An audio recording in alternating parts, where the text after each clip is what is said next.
Here's the outside of the Apple Store in downtown Tokyo in Ginza. Right after the new iPad mini went on sale. Well, it's not exactly the frenzy we saw when the iPhone 5 was rolled out in September, but in Tokyo, folks dressed the part, waiting in the line to get their hands on Apple's new mini version of the iPad. The iPad mini, I should say, joins a competitive field of mini tablets, including Google's Nexus 7, Amazon's Kindle Fire, the Barnes & Noble Nook. And speaking of which, imagine being able to vote for president on your iPad.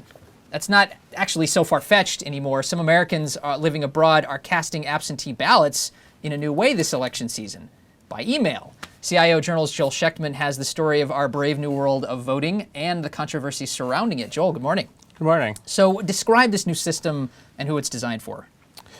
Well, it's not entirely new. In the past, certain combat soldiers or people in areas where they couldn't access, even whatever postal system was in the country where they were, for extreme cases, they were able to sometimes send an emailed ballot, but they would have to kind of get approval from election officials, and it would have to be in a pretty extraordinary case.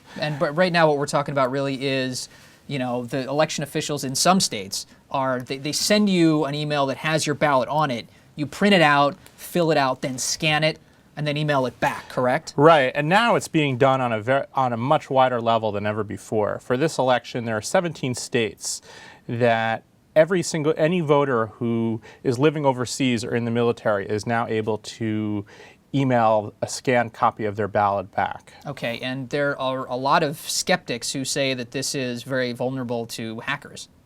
Yeah, I mean, from a business perspective, no company or bank is ever going to ask you to send financial information or a password over email because it's just not considered secure.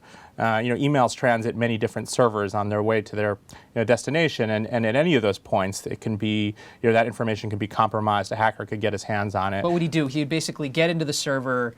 You'd get some sort of election official's password, get onto their server. Yeah. You'd maybe download the document, yeah, adjust it, and then put it back on the server.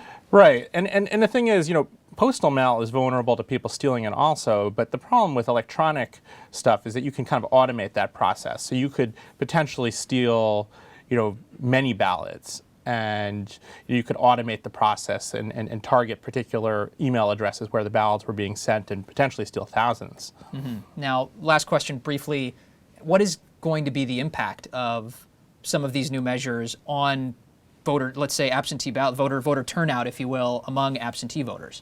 Well, I think the hope is, and the reason why these officials are willing to take this level of risk is because it can be very difficult for overseas voters and soldiers to get their ballots back in on time. I mean, mail in some countries, in some parts of the world, is not the best way to get things delivered, and it's the hope is that this will actually increase the turnout for our troops that are overseas and for some residents that are living in developing countries.